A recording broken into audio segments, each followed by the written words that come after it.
नमस्कार, आप देख रहे हैं प्राइम न्यूज और मैं हूं आपके साथ आलोक शुक्ला। छत्तीसगढ़ प्राइम में आप सबका स्वागत है। छत्तीसगढ़ के मुख्यमंत्री भूपेश बघेल ने विधानसभा में राज्य का 21वां और अपनी सरकार का तीसरा बजट पेश किया है। इस बजट में शिक्षा, स्वास्थ्य, किसान, रोजगार, इंफ्रास्ट्रक्चर पर फोकस रहा है। राज्य का इस बार का बजट 97,106 करोड़ का रहा और पीसीसी चीफ मोहन मरकाम ने बजट को लेकर कहा कि मुख्यमंत्री भूपेश बघेल ने सभी वर्गों को ध्यान में रखते हुए ये बजट पेश किया है। वहीं बीजेपी नेता बृजमोहन अग्रवाल ने इस बजट को निराशाजनक बता दिया है।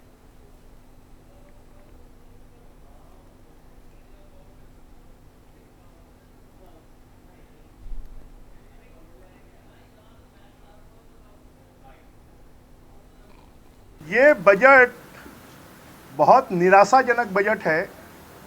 अगर हम पिछला बजट देखें और सप्लीमेंट्री बजट देखें तो टोटल बजट लगभग 1,10,000 करोड़ का होता है और जो मूल बजट लाया गया है 1,05,000 करोड़ का बजट है। पिछले वर्ष से भी कम का बजट है। इस बजट में कहीं पर भी ये नहीं बताया गया है कि किस विभाग को कितना पैसा बढ़ाया गया है, किस विभाग का कितना पैसा कम किया गया है। कोई नई योजनाएं, नए विकास के काम, नई अधोसंरचना के काम, किसी भी प्रकार की इसकी व्यवस्था नहीं है। ये बजट किसान, मजदूर, महिला, युवा, बेरोजगार, शासकीय कर्मचारी सभी वर्गों को निराश करने वाला बजट है। अगर एक लाइन में हम कहें तो थोथा चना बाजे घना। ये खाली मुख्यमंत्री जी ने बजट में आप देखेंगे कि कहीं पर भी कोई एप्रिसिएशन नहीं है। तो बीजेपी ने बजट को निराशाजनक बताया है, लेकिन कांग्रेस का यह कहना है कि ये पूरे प्रदेश के विकास के लिए समर्पित बजट है और इसमें तमाम ऐसे प्रावधान है जिससे कि जनता को लाभ होने वाला है। लेकिन शिक्षा, स्वास्थ्य, किसान, रोजगार पर इसमें फोकस किया गया है। पर बीजेपी का यह कहना है कि बजट पूरी तरह से धराशायी है और यह निराशाजनक बजट है।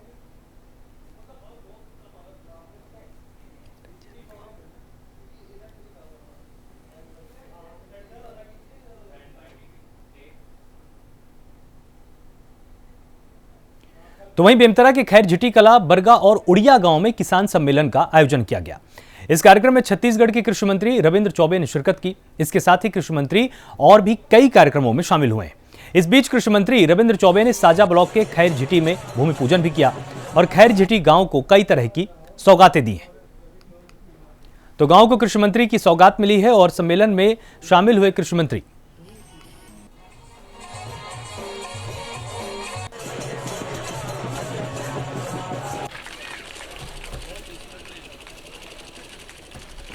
तो गांव को कृषि मंत्री की सौगात मिली है और यहां पर बेमतरा में कृषि मंत्री खुद पहुंचे और सम्मेलन में शामिल हुए हैं। और एक किसान सम्मेलन था जहां पर कृषि मंत्री खुद पहुंचे और तमाम सौगातें पूरे क्षेत्र को इन्होंने दी हैं।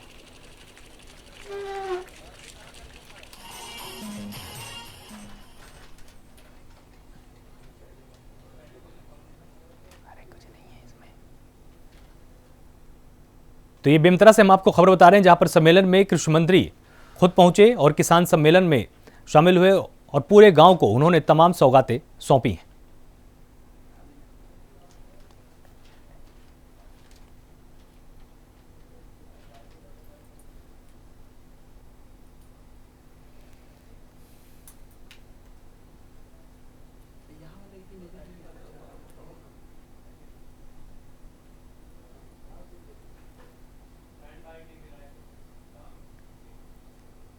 छत्तीसगढ़ विधानसभा का बजट आज पेश किया गया। इस बजट में क्या कुछ खास है और बजट पर सीएम भूपेश बघेल का क्या कुछ कहना है, वो भी देख लीजिए।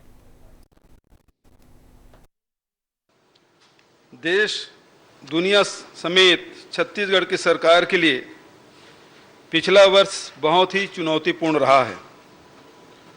कोविड-19 महामारी के संक्रमण से बचाव हेतु लागू लॉकडाउन के कारण राज्य में आर्थिक गतिविधियां प्रभावित रही, जिसके कारण राजस्व प्राप्तियों में कमी आई। महामारी काल में आजीविका के साधनों की कमी के कारण आम जनता को राहत पहुंचाने हेतु कल्याणकारी योजनाओं में अधिक संसाधनों की आवश्यकता पड़ी है। हमारी सरकार ने इस दोतरफा दबाव का दृढ़ता से सामना करते हुए जनता के हित में लगातार कार्य किया और मुझे कहते हुए संतोष है शासन प्रशासन की सजगता एवं जनता के प्रयासों से राज्य पर इस आपदा का दुष्प्रभाव कम हुआ। हमने गोबर को गोधन बनाने की दिशा में सुविचारित कदम उठाते हुए गोधन न्याय योजना लागू की, जिसमें पशुपालकों से गोबर क्रय करके गौठानों में वर्मी कंपोस्ट एवं अन्य उत्पादों का निर्माण किया जा रहा है। योजना के क्रियान्वयन से जैविक खेती एवं गौपालन को बढ़ावा, पशुपालकों को आर्थिक लाभ तथा रोजगार के नए अवसरों का सृजन हो रहा है। हमारी इस पहल को भारत सरकार एवं अन्य राज्यों द्वारा भी सराहा गया है। हमारे प्रदेश के अलग अलग क्षेत्रों में विशिष्ट सृजनात्मक कलाओं की बहुलता है, जिसे रोजगार के अवसर में ढालने के लिए शहरी क्षेत्र में पौनी पसारी योजना शुरू की गई थी। इस दिशा में एक कदम और आगे बढ़ते हुए अब ग्रामीण क्षेत्रों में रूरल इंडस्ट्रियल पार्क की स्थापना की जाएगी। राज्य के विगत वर्ष के आर्थिक सर्वेक्षण के अनुसार स्थिर दर पर वर्ष 2019-20 में राज्य के सकल घरेलू उत्पाद में 5.32% की वृद्धि का अनुमान किया गया था, किंतु अद्यतन प्रस्तुत त्वरित अनुमान के अनुसार 5.12% की वृद्धि संभावित है, जो राष्ट्रीय स्तर पर 4.2% की वृद्धि की तुलना में राज्य की वृद्धि दर 1% अधिक है। वर्ष 2020-21 में स्थिर भाव पर राज्य में कृषि क्षेत्र में 4.61%, औद्योगिक क्षेत्र में -5.28% और सेवा क्षेत्र में 0.75% की वृद्धि अनुमानित है। इस प्रकार कृषि, औद्योगिक एवं सेवा क्षेत्र में राज्य के अनुमानित वृद्धि दर राष्ट्रीय स्तर पर इस क्षेत्र में अनुमानित वृद्धि दर क्रमशः 3.4%, -9.6% एवं -8.8% की तुलना में काफ़ी संतोषजनक है। राजीव गांधी किसान न्याय योजना में धान एवं अन्य फसलों को शामिल करके बोए गए रकबे के आधार पर किसानों को प्रोत्साहन राशि देकर हमने काश्त लागत को कम करने का प्रयास किया है। इससे कृषि क्षेत्र में निवेश एवं फसल उत्पादन में वृद्धि हुई है। इस वर्ष 20,53,000 किसानों से 92 लाख मीट्रिक टन धान खरीदी की गई, जो छत्तीसगढ़ के इतिहास में सर्वाधिक है। इस वर्ष वन अधिकार मान्यताधारी 32,023 कृषकों से भी 10,70,000 क्विंटल की धान खरीदी की गई है। राजीव गांधी किसान न्याय योजना हेतु वर्ष 2020-21 के बजट में 5,703 करोड़ का प्रावधान किया गया है। बजट को लेकर बीजेपी के राष्ट्रीय उपाध्यक्ष और पूर्व मुख्यमंत्री डॉक्टर रमन सिंह ने अपनी राय रखी है। रमन सिंह का कहना है कि इस बार के बजट में कुछ भी खास नहीं है। साथ ही यह भी कहा कि बजट में छत्तीसगढ़ को नई दिशा मिलती दिखाई नहीं दे रही है। इस बीच पूर्व मुख्यमंत्री रमन सिंह ने कोरोना के समय में केंद्र सरकार के कामों का जिक्र भी किया और साथ ही यह भी कहा कि केंद्र सरकार के कामों का क्रेडिट राज्य सरकार लेना चाहती है। साथ ही यह आरोप भी लगाया कि राज्य सरकार प्रदेश की जनता के हित के बारे में सोच नहीं रही है।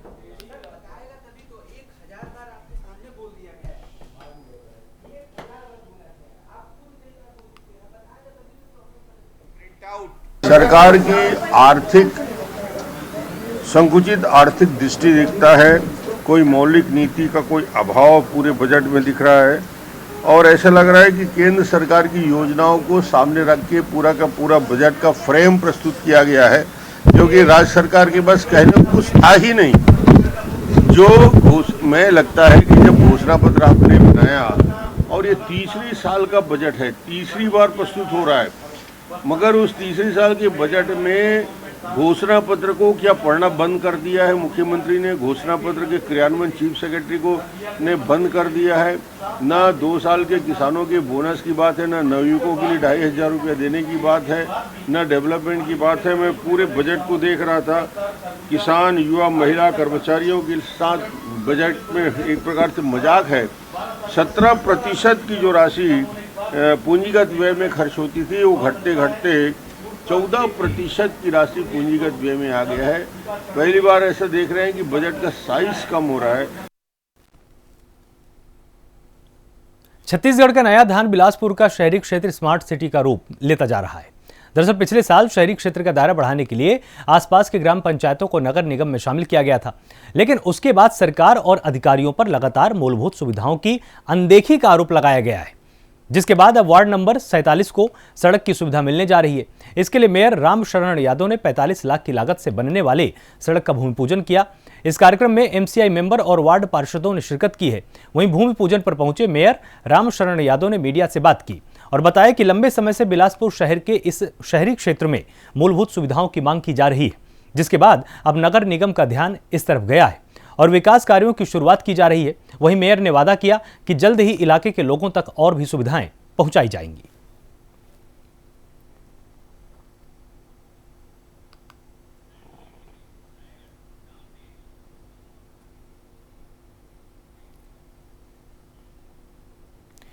रायगढ़ में गोली मारकर लूट की वारदात की घटना सामने आई है। पूरा मामला शहर के धर्मजयगढ़ थाना इलाके का है, जहां पर 4 अज्ञात बदमाशों ने खम्हार के ग्रामीण बैंक में कैशियर की पोस्ट पर तैनात विनोद कुमार लकड़ा नाम के शख्स की पीठ में गोली मारी और फिर लूट की वारदात को अंजाम देकर वहां से फरार हो गए। घायल कैशियर को अस्पताल में भर्ती कराया गया है, जहां उसका इलाज लगातार जारी है। आरोपियों की तलाश भी पुलिस लगातार कर रही है।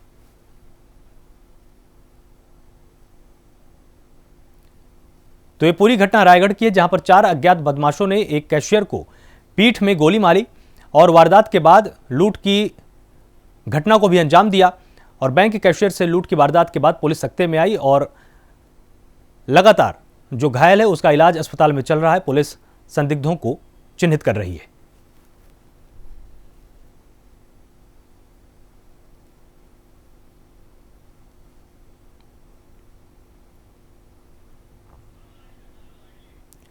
तो बैंक के कैशियर से लूट की पूरी वारदात रायगढ़ में हुई है, जहां पर गोली मारकर लूट की वारदात को अंजाम दिया गया है। कैशियर जा रहा था, उसकी पीठ में गोली मारी गई और उसके बाद जब वो घायल हो गया तो उसके साथ लूटपाट करके वहां से बदमाश फरार हो गए। पुलिस मौके पर पहुंची और घायल को अस्पताल में तुरंत भर्ती कराया, जहां पर उसका समुचित इलाज किया जा रहा है और साथ ही तमाम संदिग्धों को चिन्हित करके लगातार तलाशी अभियान पुलिस ने जारी कर रखा है। और इसमें यह भी सूचना सामने आ रही है कि 4 अज्ञात बदमाशों ने गोली मारी है और ये 4 बदमाश वारदात को अंजाम देकर वहां से फरार हो गए। और इस पूरी खबर पर और अधिक जानकारी के लिए हमारे साथ संवाददाता भूपेंद्र जुड़े हुए हैं। तो भूपेंद्र, सबसे पहले समझना चाहेंगे ये घटना कहां की है और इसमें क्या हुआ? जी आलोक जी, मैं आपको इसमें बता दूं कि ये घटना रायगढ़ जिले की धर्मजयगढ़ तहसील की है, जहां खम्हार ग्रामीण बैंक के कैशियर मिस्टर विनोद लकड़ा सुबह अपनी ड्यूटी के लिए जा रहे थे, तभी पीछे से अज्ञात 4 बाइक सवारों ने उनको गोली मारी है। उनके पास जो बैग था, लुटेरों को लगा कि बैग में कुछ रुपए पैसे हैं, लेकिन उनमें बैंक के कागजात ही थे। अब बदमाशों की गोली से उनकी पीठ पे लगी है, जिसके कारण वो घायल हो गए थे। इसके बाद स्थानीय लोगों ने उनको वहां के अस्पताल में भर्ती कराया, जिनके साथ आगे के इलाज के लिए रायगढ़ उनको रिफर किया गया है। वहीं घटना की तुरंत सूचना मिलने के बाद स्थानीय पुलिस और जिले के आला अधिकारी घटनास्थल पर पहुंच गए हैं और नाकेबंदी कर आरोपियों की पतासाजी की जा रही है। जिसको गोली मारी गई है उनकी हालत अब कैसी है? जी, उनकी हालत अभी ठीक बताई जा रही है। फिलहाल उनके निजी अस्पताल रायगढ़ में इलाज जारी है। ठीक है, बहुत बहुत शुक्रिया हमारे साथ जुड़ने के लिए भूपेंद्र, और ये तमाम जानकारी हमारे दर्शकों के साथ साझा करने के लिए।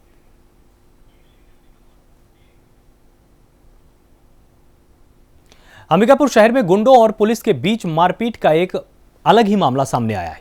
जानकारी के मुताबिक गुंडों ने ड्यूटी पर तैनात एक पुलिसकर्मी को बुरी तरह से घायल कर दिया। वहीं मौके पर तैनात कुछ पुलिसकर्मी अपने साथी को बचाने की कोशिश में जुटे हुए हैं। दरअसल इन गुंडों को यातायात पुलिस ने ट्रैफिक नियम का उल्लंघन करते हुए पकड़ा था। इसके बाद पुलिस तीनों युवकों को कोतवाली थाने लेकर आ गई। इस दौरान तीनों युवक कोतवाली थाने में भी जमकर हंगामा करने लगे और हंगामा करता देख आरक्षक सत्येंद्र दुबे ने उन्हें हंगामा करने से मना किया, रोका। इसके बाद तीनों युवक तैश में आकर पुलिस के साथ ही मारपीट करने लगे। आरोपियों ने अपने कुछ और साथियों को मौके पर बुलाया और मारपीट की वारदात को अंजाम दिया। फिलहाल पुलिस ने 9 लोगों के खिलाफ नामजद केस दर्ज किया है और कार्रवाई कर रही है।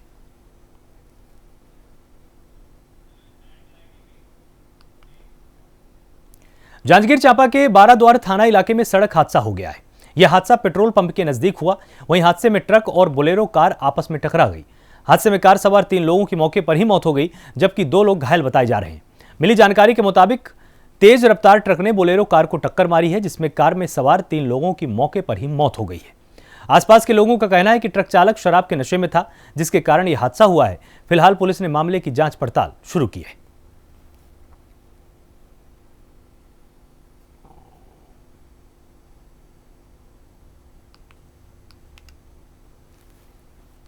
जी, कल नेशनल हाईवे जो रायगढ़ की ओर जाती है उसमें जेठा के पास ट्रक ड्राइवर सुंदर सिंह ने एक बोलेरो को टक्कर मार दी, जिसमें ब्लूम कंसल्टेंट कंपनी जो नेशनल हाईवे बनाने का काम करती है उसके इंजीनियर अपने किसी सीनियर की शादी में शामिल होने बिलासपुर जा रहे थे तो उनको टक्कर मार दी। हादसे में बोलेरो पे सवार तीन इंजीनियर्स की मृत्यु हो गई तथा एक इंजीनियर और जो बोलेरो का चालक था वो गंभीर रूप से घायल हो गया, जिसे उपचार हेतु अस्पताल में भर्ती कराया गया है। कोरिया में भाजपा मंडल बैकुंठपुर की ओर से आम सभा का आयोजन किया गया, जहां बीजेपी जिलाध्यक्ष कृष्ण बिहारी जायसवाल ने कहा कि नगर पालिका में 5 साल में सिर्फ भ्रष्टाचार हुआ है। नगर पालिका क्षेत्र की सड़कें गड्ढे में तब्दील हो चुकी हैं। कांग्रेस की जो 2.5 साल की सरकार है, उनके द्वारा जो वादा किया गया था वो आज तक पूरा नहीं हुआ है। आने वाले समय में बीजेपी सड़कों पर उतरेगी और जिला अधिकारियों के कार्यालय का घेराव किया जाएगा।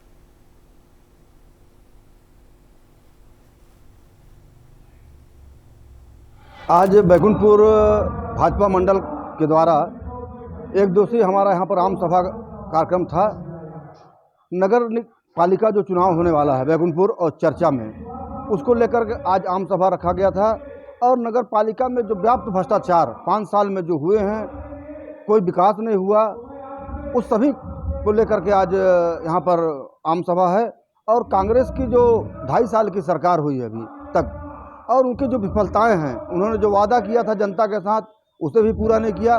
सारे विषय को लेकर के आज हम एक दूसरे यहाँ पर रखे हैं। और आने वाले समय में हम पूरे 16 मंडल में भारतीय जनता पार्टी जनता के बीच जाएगी और इनकी जो भी कांग्रेस की कमियां हैं उसे हम बताने का प्रयास करेंगे। तो हम लोग का धरना प्रदर्शन है। एक तो नगर पालिका की स्थिति बहुत बुरी है। जब से कांग्रेस के यहाँ पे अध्यक्ष बने हैं तब से वास्तव में देखा जाए तो पूरे नगर पालिका में विकास के कार्य बिल्कुल नहीं हुए हैं। यहाँ तक कि जो बुनियादी जो ज़रूरतें हैं आम जनता की, जो नगर पालिका की ओर से पूरी होनी चाहिए, उस पर भी ध्यान नहीं है। सिर्फ अपने लोगों को कैसे ठेकेदारी का काम मिले और इस पर नगर पालिका अध्यक्ष जी का ध्यान है। और किसी भी प्रकार से ऊपर के जनप्रतिनिधि जो कांग्रेस समर्थित हैं, जो कांग्रेस के नेतागण हैं, उनका भी सोच अच्छा नहीं है। और उसी को लेकर के जो विकास कार्य नहीं हो रहे हैं और जिस तरीके तो आम जनता को जगाने। जहां पूरा देश कोरोना की मार से जूझ रहा है, लोग अपने आसपास की सफाई और मुंह पर मास्क लगाए संक्रमित होने के डर से घूम रहे हैं। वहीं कांकेर जिले के पंखाजूर में नाली की गंदगी राहगीरों के लिए परेशानी का सबब बनी हुई है, जिस पर बीजेपी के नेता ने कांग्रेस पार्टी पर जमकर निशाना साधा है। बीजेपी नेता प्रीतपाल सिंह ने कहा कि कांग्रेस पार्टी राज्य में जब से आई है तब से राज्य में विकास की लहर थम सी गई है।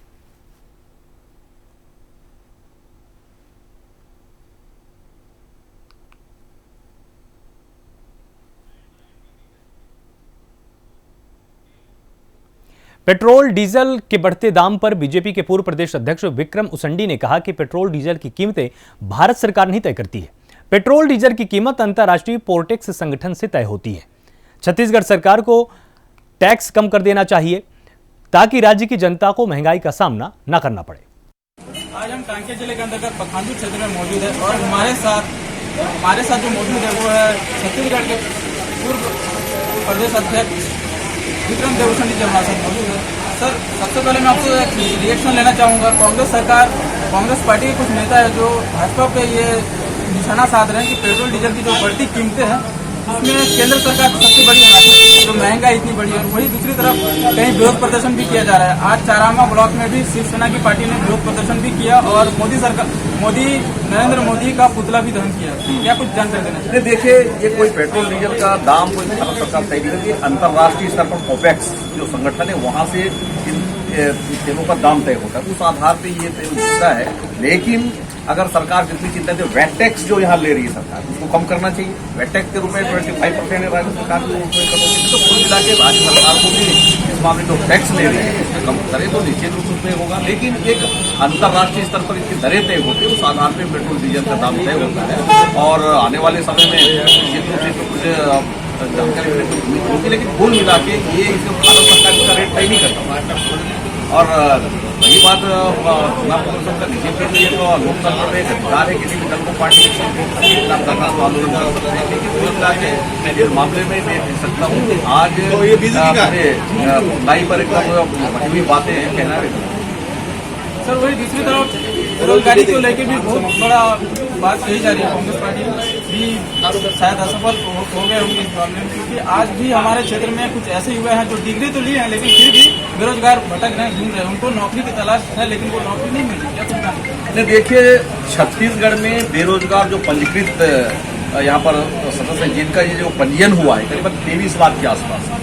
आज ये सरकार अपने घोषणा पत्र में ये बात कही थी कि जितने भी छत्तीसगढ़ के बेरोजगार हैं उनको प्रति माह 2,500 रुपये तक का हम बेरोजगारी भत्ता देंगे। ये बात कांग्रेसी सरकार, भूपेश बघेल की सरकार ने घोषणा पत्र में बात कही। आज 2.25 साल का समय हो गया, लेकिन कहीं पर भी इस अपने वादों पर जो घोषणा इन्होंने किया उसको कोई क्रियान्वयन नहीं कर पा रही है। तो इसके लिए कांग्रेस सरकार जितने बेरोजगारों को अपने आप को खलासा महसूस कर रहे हैं। तो कुल मिला के कांग्रेस सरकार को अपने घोषणा पत्र पर जिन्होंने जो वादे किए थे उसका क्रियान्वयन करना चाहिए। बजट 1 मार्च को पेश होने वाला है, उसमें इनके लिए कोई व्यवस्था करनी चाहिए, हमारी मांग है। बहुत बहुत धन्यवाद इन तमाम जानकारी देने के लिए। कैमरा पर्सन पल्लव मंडल के साथ शुभम कुंडू, प्राइम न्यूज। राष्ट्रव्यापी कोविड-19 टीकाकरण अभियान के तहत जांजगीर चांपा जिले में 60 से ज्यादा की उम्र के सभी नागरिकों के लिए टीकाकरण अभियान का शुभारंभ हो गया है। टीकाकरण के लिए जिले में 2 शासकीय अस्पताल और 1 निजी अस्पताल का चयन किया गया। सरकारी अस्पतालों में टीकाकरण निःशुल्क किया जा रहा है। निजी अस्पतालों में प्रति डोज 250 रुपए शुल्क देना होगा, जिसमें 100 रुपए सर्विस चार्ज और 150 रुपए वैक्सीन चार्ज शामिल है।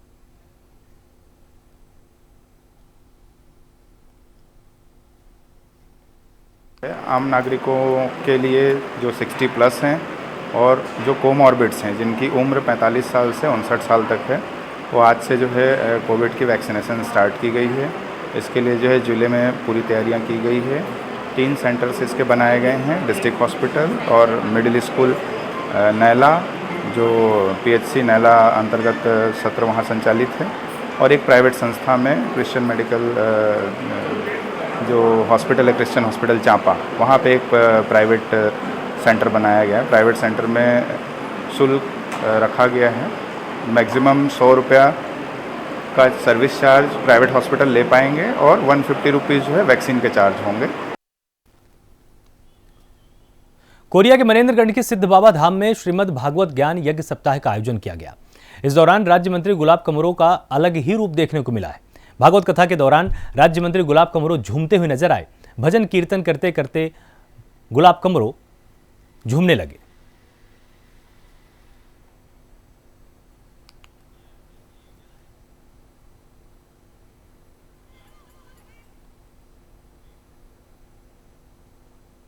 कोरबा जिले के विकासखंड कटघोरा इलाके में ग्राम पंचायत केसला के भिंजरी भाटा में ब्लॉक स्तरीय 2 दिवसीय वॉलीबॉल प्रतियोगिता का समापन हुआ। इस प्रतियोगिता में लगभग 30 टीमों ने बढ़ चढ़कर हिस्सा लिया और अपने प्रदर्शन किए। इस वॉलीबॉल प्रतियोगिता में फाइनल मैच गेवरा प्रोजेक्ट और भिंजरी भाटा के बीच खेला गया, जिसमें पहले स्थान पर गेवरा प्रोजेक्ट की टीम रही, जबकि दूसरे पायदान पर भिंजरी भाटा की टीम आई। वॉलीबॉल प्रतियोगिता में ग्रामीण क्षेत्र से लेकर शहरी क्षेत्र के खिलाड़ियों ने हिस्सा लिया है।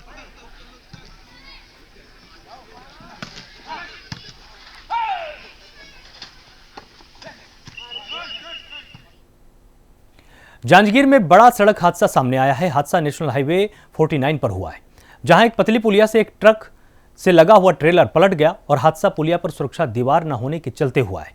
हादसे में ट्रक ड्राइवर और हेल्पर ने ट्रक से कूदकर किसी तरह अपनी जान बचाई है। तो पुलिया से ये पूरा का पूरा ट्रक पलट गया, क्योंकि इसमें कोई सुरक्षा दीवार नहीं थी, जिसके चलते ये नीचे गिर गया और ट्रक ड्राइवर और उसके हेल्पर ने कूदकर अपनी जान बचाई है।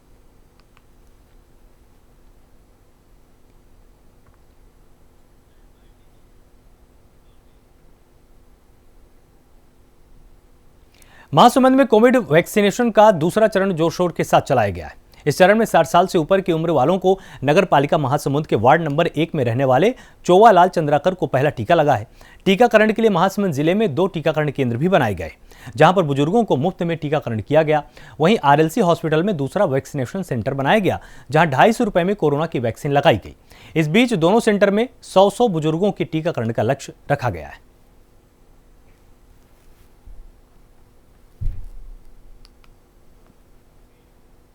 लंबे समय से चली आ रही बिलासपुर एयरपोर्ट की लड़ाई आखिरकार अपनी मंजिल पर पहुंच चुकी है।